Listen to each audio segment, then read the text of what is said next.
Hey folks, this is the Rock and Roll King, Robert R. McFarland, talking to you. Welcome to another edition of SBTS, Stories Behind the Songs. This is number 13, and we're on the Roll CD. It's the second song on Roll, called HumAnimal. Now, what was funny about this song has a couple different layers, which is pretty cool. This might have been another song that I wanted to put on, because I wanted at least one song that had like an edge to it. Most songs on the CD, are straight ahead rock and roll. But this one, I just want a little edge, a little heavier, just to maybe those people that are expecting that can get their feel on that. So this is, I think, the heaviest song that I have on the CD. So I came up with the riff. Again, pretty much a straightforward riff, but it's drop D tuning. Again, for those who don't know what that is, it's basically the six strings E. So you basically tune it to D, but all the other strings stay the same. So you can play out of D position chord-wise or rhythmic-wise. You can use that sixth string as a pedal tone, which means you'll hit a chord, maybe hit that 3 to 4 times in between. It's called a pedal tone of that sixth string. So it was a really heavy song. So again, we did Les Paul SG, which we did, I think, on all tracks. Everything's double tracked.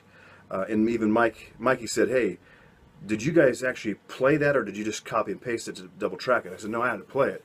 So Mikey gave me hats off, because he said that's really tough to do, to line everything up right. So, but everything was double tracked.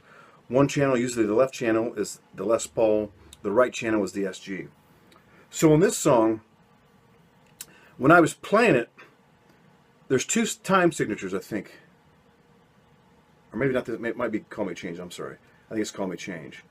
But on the chorus, there's a funky timing with my guitar. And I tried my best to play it in time so Sammy could listen to it. He got the idea of what I was doing, so he basically played it in time to my out-of-time guitar. Even with him playing in time, it was tough for me to play it in time. And Joe told me why it was, because I couldn't figure it out. I said, "I know this will work, I just can't play it in time." And Joe said that, Sammy's keeping the beat, he's in time, but you're doing a syncopated rhythm, which is phasing in and out of time. It works, but it's not going to be right on the beat. You're doing some syncopation there. I didn't know. I knew it would work, time-wise. I just couldn't get the timing to it. So once he told me that, we figured out how to do it. Or I did. I played it. Joe told me he knew what was going on. So that's why he was running the show. I couldn't figure it out, and I wrote the song. But I knew it would work. So Sammy laid down the drums, I laid down the guitar, Mikey came in and laid the bass down. So it's basically just us three. Again, I had an idea for the solo. I wanted to do up the neck part, so it sounds like an eagle, and a down lower part, so it sounds like kind of you're growling. So I was going to do an octavia, which is makes your guitar sound higher than what it is, to be like screeching like an eagle. And I was going to do a fuzz and an octave down to make it more like a growl. So I actually have a version of me playing the solo doing that, but I didn't have the pedals.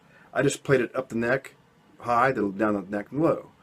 And I think mine sounds probably more like an Ace Frehley solo, which is cool. So, but I do know when Marty did his solo, there was a few licks that we had. It was very, very similar. So it was kind of cool. And he never heard my solo. So anyways, we had that down. And then I brought in an effect, which was called quint pedal. So there's a breakdown in the middle. And what it is, it's my guitar tone, which is number 1. It's an octave up, an octave down, and a fifth of the original tone. So I got 4 tones going at one time. I'm just playing one guitar, but it's 4 tones, and it sounds like a symphony. I mean, you'll hear it. It sounds like really, really thick. So then, we do that riff, and then Mikey comes in with the bass on the second time. And again, it was a syncopation time. Joe had to tell me, when I did the riff by myself and Sammy came in with a fill, it sounded out of time. Because again, Sammy was playing in time, and then when he wasn't playing, I was playing by myself, but without him playing, it sounded like I was out of time, but it was in time. It's just a syncopated riff. hard to explain. Listen to it, you might be able to figure out what I'm talking about. But I wrote the song, I knew it would work, I just had trouble getting it in time.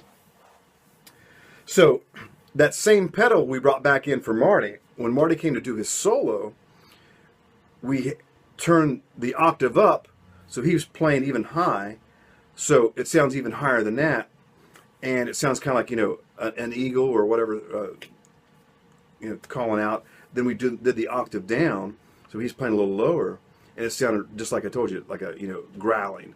But we got them both going, and Joe has them fading in and out, you know, one louder. It's a really cool effect. So again, the lyrics, pretty straightforward. I called it HumAnimal. Back in the day, some of you might know it. It was a TV series called Manimal. Okay, and it was about a guy who would change into these animals. That was the premise about the song. It was a TV show from the 80s called Manimal. If you get on YouTube, you can search like a preview of the TV series. It's kind of cheesy now, but me and my brother thought it was kind of cool. Along that same time, there's an Automan, a guy that it was kind of like a Tron movie-based TV series. Just a bunch of, you know, 80s movies, A-Team, Blue Thunder, stuff like that, that I just seen. You can buy those series now on Amazon. And I actually got The Golden Monkey, which is a cool series we used to watch as a kid. But the title was named after Manimal, the TV series. I just put HumAnimal because you have human, A-N on the back end of that word. Then you have animal, the A-N's on the front end, so you can just tie them together. So it's H, capital H, U-M, capital A, then the rest of the animal spelled out. So that's the title. That's how I came up with that. So my premise was that, you know, and I said, you know, flying like an eagle way across the sky, searching for tomorrow, never asking why. A lot of us, you know, we fly on airplanes. You know, we're going to different destinations or whatever. We don't really think about it because that's what we do nowadays. Running like a tiger, chasing after prey, surviving for tomorrow by killing just today.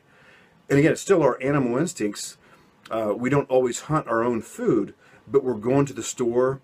We're that's kind of like the prey that we're chasing now, since we're not actually killing it ourselves. But we get that, you know, the animals have to be killed if we're eating meat for us to live for the day.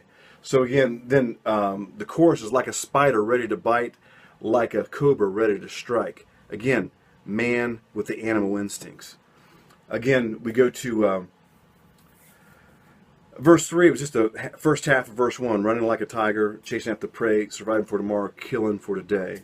Then what I did for the last verse, I just took the second half, flying like an eagle, or excuse me, I didn't do that. I just took the four parts of it, and I actually wrote this right before we went in the studio. We had Brad come in and sing it. I wrote this part right after the solo, where he just says, flying like an eagle, running like a tiger, like a spider, ready to strike or bite, like a cobra, ready to strike. I am HumAnimal. I wrote that probably a week before Brad went in to sing it. So I didn't write that when I first wrote the song. I added that. But I wanted that to be over top of the solo. And I asked Joe, I said, hey, is there a possible way that we can take Brad's voice when he does I am HumAnimal and kind of make it turn into a lion's roar? So he actually did that, and you can just hear it on the fade out. He says, I am HumAnimal. When he does that mal, you'll hear the roar of a lion. So it's, again, part of our animal instincts is what the song was about. And an interesting point to make on this song was Brad actually double-tracked his vocals. Only time he ever did it on the CD. So he sung all of the verses once, then sung them again exactly the same way he sung them. So if you really listen, there's like an echoing effect. It's a pretty cool effect for this song. But that was HumAnimal. That's how the song came about. That's what we did in the studio. And that's how it came to be on the album. I just thought it was a cool song. It became cooler as we started adding and stacking things to it. But this is the Rock and Roll King, Robert R. McFarland. We're doing a series called Stories Behind the Songs. This is SBTS. And this edition was HumAnimal, the second song on the Roll CD. Music's the soundtrack to life. Have some every day. And just remember, it's all for one for all, and all for rock and roll.